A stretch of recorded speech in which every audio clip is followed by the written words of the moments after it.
I'm sorry. No problem. Thank you I for should have doing been it. fast. Thank you for doing it. And we want everyone to see. Yes. Good morning again, brothers and sisters. Good morning. Good morning, sir.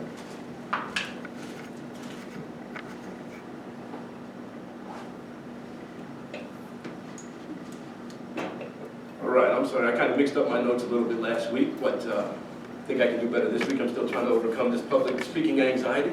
That's okay. Good job. I know that feeling. After church last week, I wondered aloud to God if maybe I'm not ready for this. And as he always does, he answered me through his word. In Tuesday's upper room, it says, God doesn't use the ones who are ready. God readies the ones he wants to use. Amen. Amen. If you don't mind, I'd like to give it another shot. Amen. I'd like to continue talking about redemption this week. The fact that God uses the most uncommon ways to redeem his chosen people. God's special choosing of individuals is a double-edged sword. It comes with two important things attached, brothers and sisters: promise and responsibility. To be chosen is to be shown special favor by God. I believe we all here are chosen because we all hear God's call, and we meet here every week to worship him in all of his glory. The promises that he makes to us in his words are too unbelievably good. He says we can't even imagine how good it's going to be.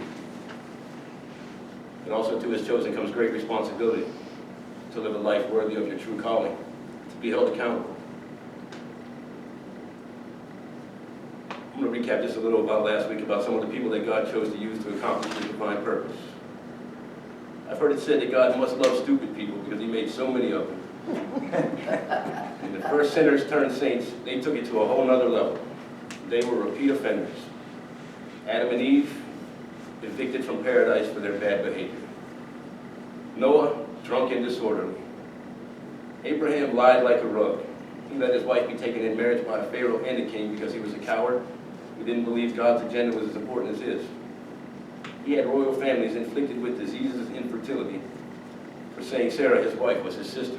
Numerous times he said that. Isaac, his son, was as slippery as an eel, dishonest to the core, a habitual liar like his dad, Father Abraham. Isaac had two sons, Esau and Jacob. Esau sold his birthright for a meal. Then he planned to kill his brother who took it. His brother Jacob and his mother Rebekah. They team up to lie, cheat, and steal to get whatever they want. Jacob has some sons of his own. They throw their brother Joseph in a well after stealing his coat, and when he doesn't die, they pull him back out and they sell him into slavery. When they get home, they tell their dad he was eaten by a ferocious beast and that almost kills the old man. And then came Moses, God's liberator, cold-blooded murderer. He tried to dispose of the body and everything. He told God he would rather watch sheep all day than help him out. Get somebody else, I'm too scared, he said. All of this, brothers and sisters, in the first 50 pages of the Bible. These are the founding fathers of Christianity. Can I tell you about some more of God's favorite people? Amen. How about God's chosen people, the Israelites? After being enslaved for 400 years, God hears their cries and he leads them out of Egypt with a mighty hand. He parts the sea for them to escape pursuing Pharaoh. And as soon as they get to the other side of the sea, they start complaining. All day, every day, about everything. They complain about the food from heaven. They complain about the weather. They complain about not having water. They complain about Moses. They complain that their feet hurt.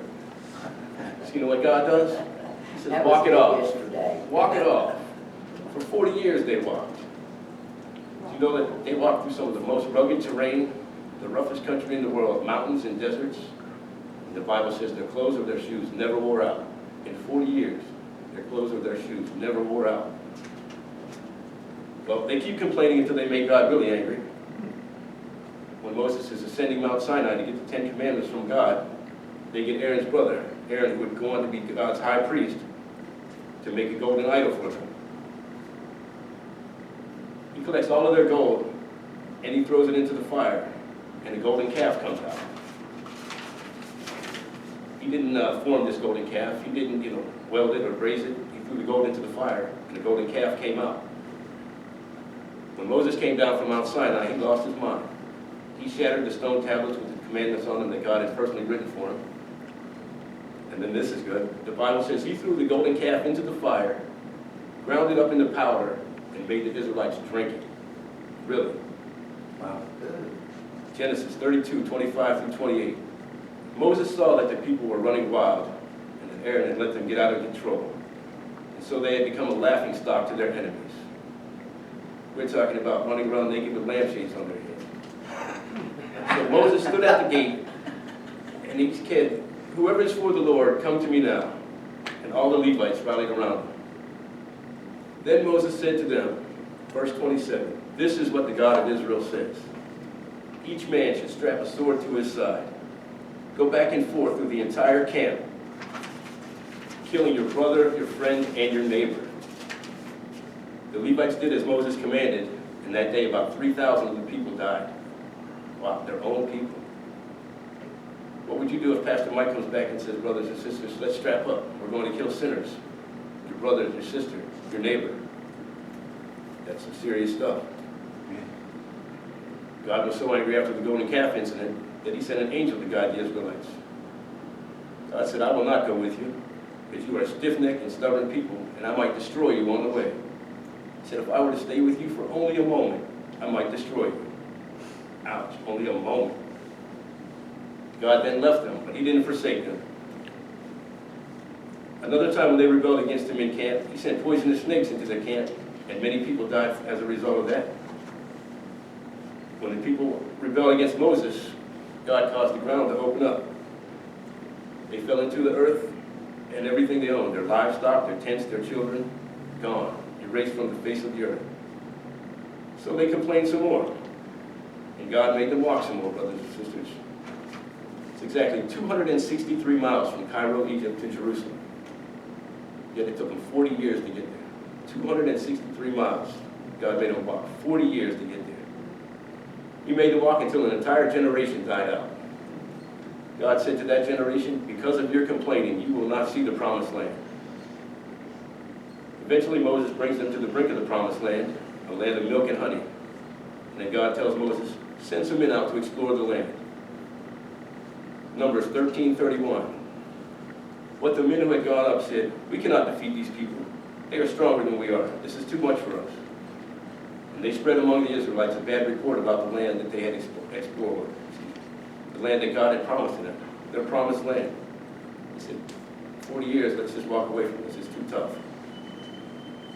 That night, all of the people of the camp raised their voices and wept aloud. All the Israelites grumbled against Moses and Aaron. The whole assembly talked about stoning them to death. So what does God do? The men that Moses sent to explore the land who returned and made the bad report to the Israelites. The men responsible for spreading this report were struck down and died of a plague right there before the Lord, on the spot. So the Lord has them walk on some more. Finally, Moses gets them right to the doorstep of the promised land, and then God calls Moses home. After leading God's people out of slavery in Egypt and listening to their cries and their gripes and dissension for 40 years in the desert, Moses dies before he goes to the promised land. Deuteronomy 34. Then Moses climbed Mount Nebo, and the Lord showed him the whole land before him. God tells Moses, "I have let you see it with your eyes, but you will never cross over into it."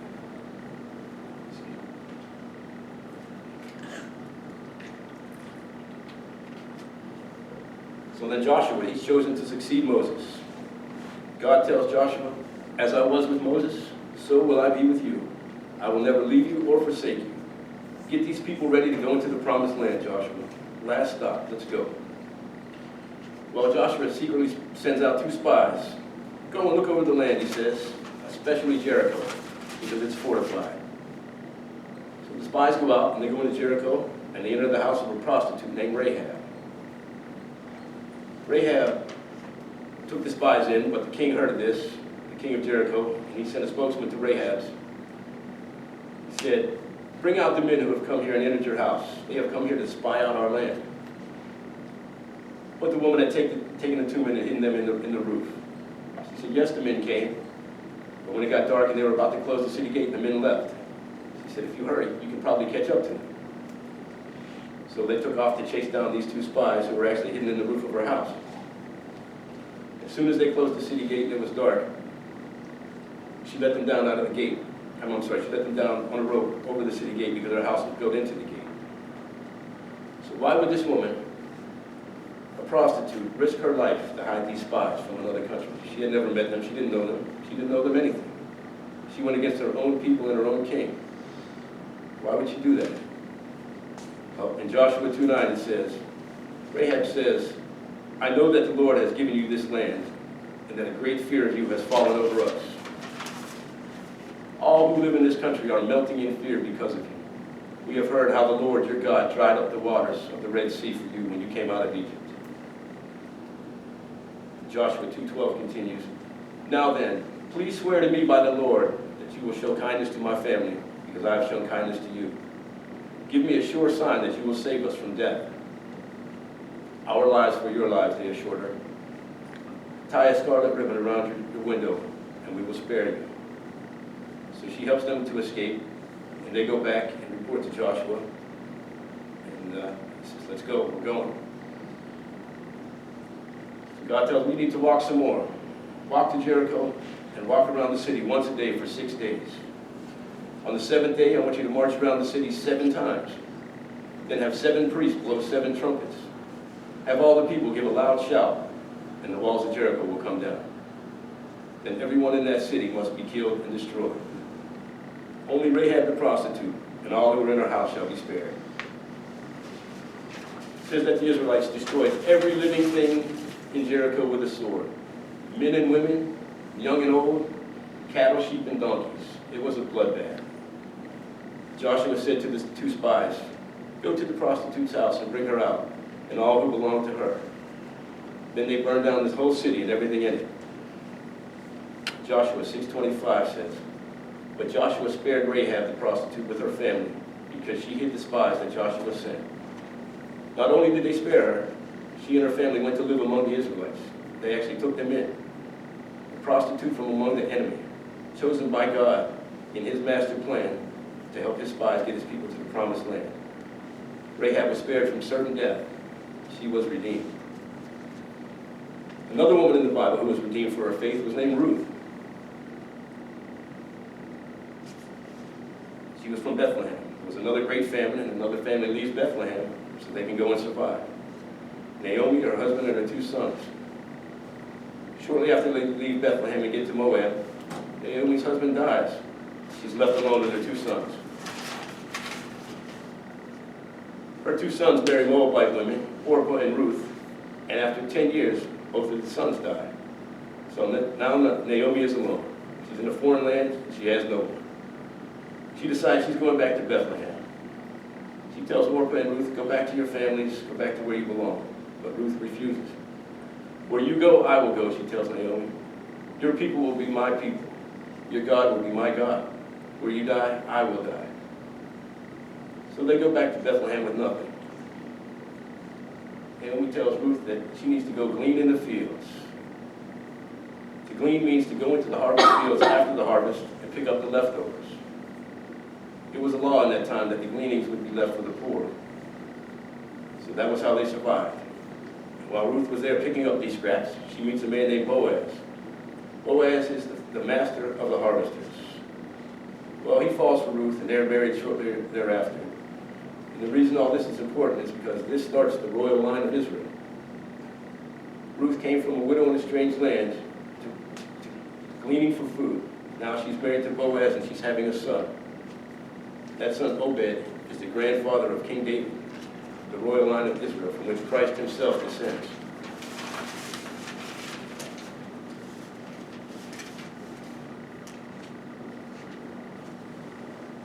In God's master plan, he sends Naomi to Moab to meet Ruth, so that she can come back to Judah to start the lineage of Jesus Christ. And did you know who the mother of Boaz was? Rahab the prostitute. Really. God spared Rahab so she could come back to give birth to Boaz, so he could be with Ruth, so they could be the grandfather of David and start the lineage of a king and a savior. Most uncommon. Now a little bit about my personal favorite, David. Israel once again decides that God is not enough for them. They want a king. God has a prophet named Samuel that he spoke through at that time. Samuel was a judge. It says Samuel had a circuit, and he would go from city to city and hear cases and judge people. Well, Samuel was getting old. he had 2 sons. He decided to make them judges, but they were crooked. They turned aside after dishonest gain, and they accepted bribes, and they perverted justice. The elders of Israel told Samuel, "You are too old and your sons are too crooked. We want a king. Give us a king." Well, when they said, "Give us a king," this displeased Samuel. So he prayed to the Lord. And the Lord God told Samuel, "It is not you, Samuel, that they have rejected. They have rejected me as their king. As they have done from the day I brought them up out of Egypt until this very day, they have rejected me." Samuel then tells the people how the king will come and enslave their children, take the best of their crops, take 10% of their land. And at that time when you cry out, the Lord will not listen to you. They didn't care. They still wanted a king. They want a king right now. So God tells Samuel to anoint Saul the warrior, as king. Saul had a son who was named Jonathan, and his best friend was a shepherd boy named David. Not long after Saul was named king, God changed his mind.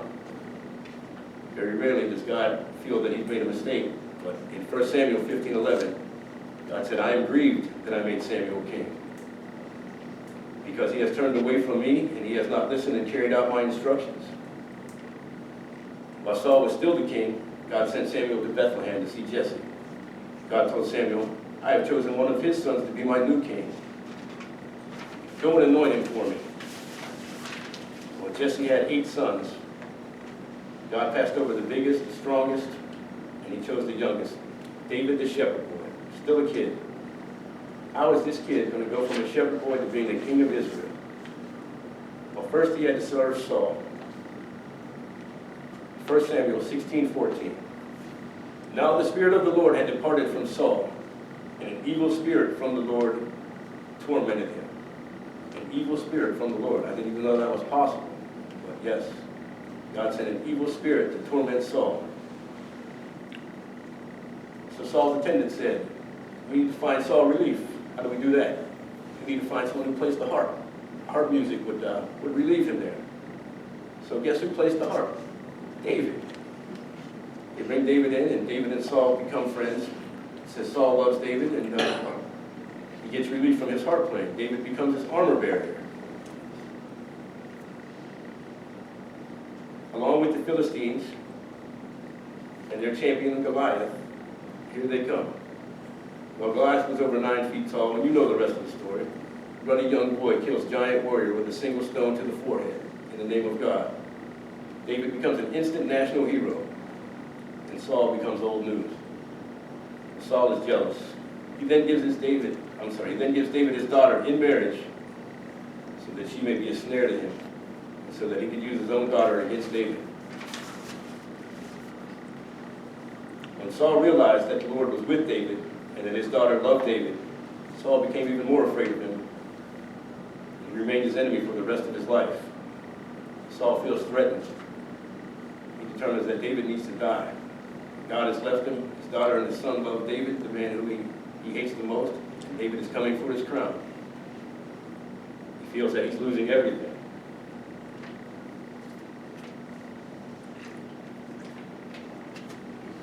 Excuse me. 1 Samuel 19:9. But an evil spirit from the Lord came upon Saul as he was sitting in his house with his spear in his hand. While David was playing the harp, Saul tried to pin him to the wall with the spear. David eluded him, and Saul drove the spear into the wall. That night, David escaped. Saul sent men to David's house the next morning to watch over it and to kill him. David's wife warned him that they were coming. She let David down through a window. Sound familiar? She let David down through a window, and he escaped. The men came to look for David. David's wife took an idol. She placed it in the bed. She covered it with a garment, and she put goat's hair on top of it. She told the men that David's sick, and they left. They had come to kill or capture him, but when she said he's sick, they left. So they go back to the king and report to the king that David is ill. King Saul says, "Go bring him here in his bed, and I'll kill him. Carry him here in his bed so I can kill him."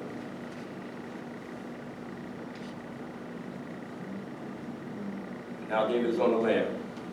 He's running from King